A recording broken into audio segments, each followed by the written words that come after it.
Tobago Unified Calypsonians Organization, pardon me, and we're talking this morning with Mr. Kurt Allen, presidential candidate in these elections. We joined virtually. Good morning, Mr. Allen, and welcome. Pleasant good morning to you, and it's nice to be here. Always, even though I'm not president of Tobago, I feel the Tobago love and vibe. That's certainly an interesting way to start. Given that you are a presidential candidate and you're going up against Awi Boy, Yes. what would have influenced your decision to become part of this this electoral race, and particularly to go for the office of president?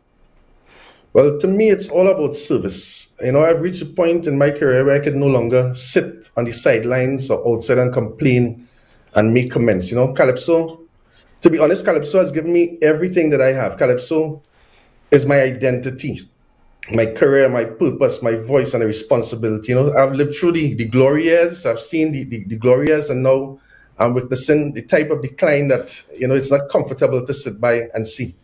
You know, with all the warning signs, it's too much to ignore. I mean, Calypsonians are struggling. The tents are struggling. Recordings of Calypsonians over the years, that has weakened. So, you know, the senior artists are not being supported and respected in the way that they probably would have loved to, or the way that we should be doing. And I think those were the main things that influenced my decision to offer myself to serve, apart from the calls from the membership over the years. I think that the time is now right.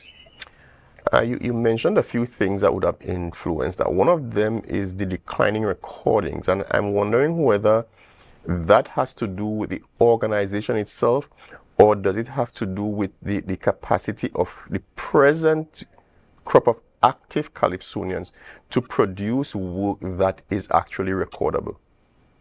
Now, there are a lot of different angles that you could look at it. But I don't want to focus on the problem itself. What I have done recently, and it's going to be launched next week, is that I've gathered a group of the top producers: Carl Beaver Henderson, Kenny Phillips, Leston Paul, Carol Hodge from the United States, and we are all coming together to basically address that issue of recordings, because what we have noticed is that the standard and quality of the recordings of the Calypsonians over the years have dropped. We also linked with Smokey Joe, a UK-based distributor who has been doing big things for our music, who is back in the fray now, who is going to be actually distributing and marketing the music outside of Trinidad and Tobago. So what we have seen over the years is not necessarily a decline in the content of the Calypsonians, but the ability and the opportunity to reach a wider audience, as we did back in the 70s, 80s, and early 90s, when Calypsonians were actually signed to recording labels, or they were being produced by Charlie's Records, Straker's Records, so you had a record label behind them. So what we have done, and it's going to be launched next week, it's called the Calypso Recording Revival Project, where we have gathered all these producers. In all, it's a total of 12 producers, and each producer is going to be producing artists, so that we have more than 50 artists that we are going to make this opportunity available for, to address that problem. Because we don't just see it as a means of as where the artist itself are not producing the proper content. We believe it's a collective battle, where we need to get the producers, the marketers, and the artists on the same page. We go back to the elections. Following some of this since the inception, one of the things that was notable for me is that you made the decision to contest the election as an individual, not with a slate of candidates. What was the reasoning behind that decision, and how do you see it impacting positively on the outcome of the elections should you be successful? But that's the thing again, right? My thing is not so much that the executive or the membership do not have the ability to manage the affairs of the organization. My thing is the leadership direction. I'm not seeing leadership direction. So I can work with anybody. I mean, if Mr. King was to offer himself as vice president, and I could work with him on the same board, because I think that while I may not be in harmony with the driving of the bus, I think that Mr. King could be a very good person on the bus, a very good passenger, because he has value to offer. But in terms of the direction, I mean, if I am wrong, why it is the public making this outcry that Calypso is dead, Calypso is dying? Why are the tents empty? Why all this controversy over the period of between this year, last year, the year before? So it means that something is wrong. Something is definitely wrong. So that I am saying that, but I am prepared to provide the proper leadership. I have the network, the international network, and a sense of direction. I have the experience, so I can work with any members. It doesn't matter who the membership elect to be on that board. I know that with my leadership, we can get things going. You mentioned more than once thus far the issue of the tents struggling. What role does TUCO play in terms of the management and operation of the tents that would impact on the condition as it is now, and that would change that in the future? Yes, that's a very good question, because I always mention in the glory days of the Calypso tents, when you look at Spectacular, you had Frank and Claude Martino. You look at Review, you had Jazzy, Panton, and Sonny Woodley. You look at Sparrow, you had Cyril Diaz and Cyril Joseph. We had William Monroe. We had Mr. Randy Glasgow. We had all these promoters who were really responsible for bringing people to the tents. Now, Calypsonians, over the past couple of years, Calypsonians have taken over that role of managing and producing the tent. Calypsonians are good at entertaining people, but we have no history of bringing people into the tents. So one of the pillars in my manifesto, which we have already done because I've spoken to all these people, Mr. Martino, Mr. Glasgow, we are going to have a meeting with these promoters and ask them to adopt a tent, not to manage the tent, but to adopt the tent from a promotional standpoint, because all these tents already have a management structure in place. So we don't want to interfere with that. But we want to give the promoters a chance to do what they do, promote. They are the ones who traditionally and historically bring people to the tent. Even if you look at some of the shows that these same promoters hold during Carnival and outside Carnival, it's with the same artists who are in the tent. Yet still, the artists in the tent is empty. But when you look at the shows that they are hosting with the same, very same artists, it's packed. So then there is a disconnect between bringing people to the tent and entertaining people. When people say Calypso dying, it's because they are not coming to the tents. If they come to the tents, they will see that Calypso is very much alive. It may be absent from the radio airplay, but the content and the quality, it's still present, but we are not getting an opportunity to market and make that available for the public consumption. So by bringing in the professionals who are known as promoters, I believe I can create that balance to bring the people back into the tents. Is this necessarily a responsibility of TUCO's, though? Is TUCO responsible for managing the tent? If I decide I'm going to open a tent, is it my expectation that TUCO is responsible for how my tent is managed and how I'm able to attract No, people?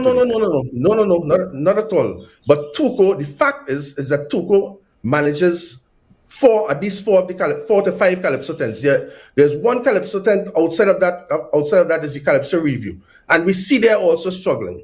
There's another Calypso tent that didn't come this year, but the Icons with Croco that wasn't even able to present themselves for the Carnival season. So while it's not a responsibility for TUCO to manage the private tents, they are in fact managing the TUCO tents, and the seats are empty, and they're the ones responsible for that. So because if you bring in the promoters don't have the headache of finding the venue, of paying the artists, of paying the musicians, of paying all these things. These things are taken care of by TUCO. So then it makes the promoter's job very easy. All they have to do is promote, which they are good at, and they still do. So you're saying that a problem exists, and you think whether or not the problem was of TUCO's making, TUCO should, by virtue of its nature, make an input into trying to help solve this problem. That's what I'm not saying it's not of TUCO's making, because TUCO is the body that took over the running of the tents. If these tents were allowed to operate independently, and you support, let's say TUCO supports some of these promoters who would have independently be running a tent, because this would be only 4 tents. You did say that the other tents that are privately run are also experiencing some of these problems. So it's not necessarily because of lack of support, lack of the same thing. So you're saying that it's not necessarily a total TUCO problem, but that you think TUCO has a responsibility to support and help to revive the tents. Yeah, I never said it was a TUCO problem, but definitely there's a responsibility with TUCO to help be in the governing body for Calypso by an act of parliament. There's a responsibility that TUCO collaborates with private companies, collaborate with international organizations. And this is just one instance where I am proposing that we collaborate with the promoters. Understood.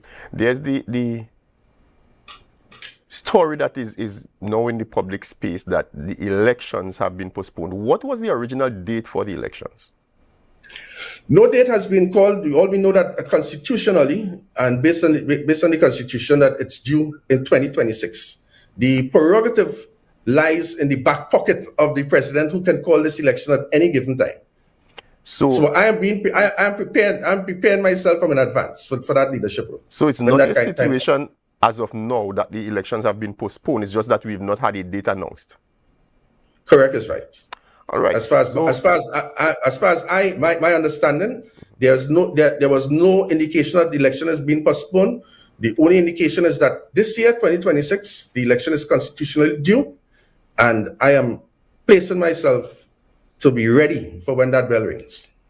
What in probably the next 90 seconds or so, in your view, would be your greatest priority should you become president of the organization after the elections?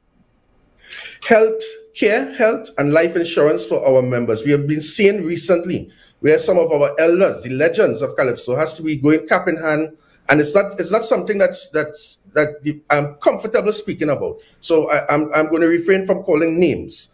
But we have seen where our legends, in times of health challenges, even social, economic challenges, I think that healthcare is something that I want to place on the table.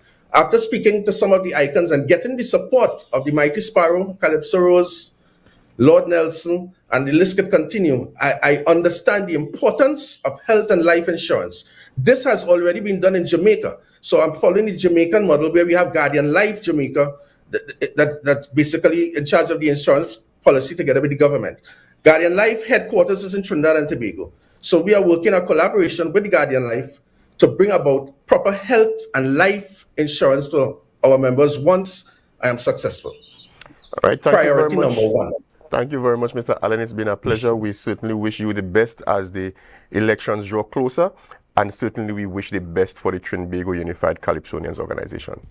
Thank you. And I just want to say one thing. You started off saying that Mr. King is our boy. Mr. King is our boy because it's Trinidad and Tobago, and he is the president of TUCO. He's my leader at present. So it's our boy. It's all our boy. I hear you, sir. Duly noted. Thank you again for joining us, and do have a good day.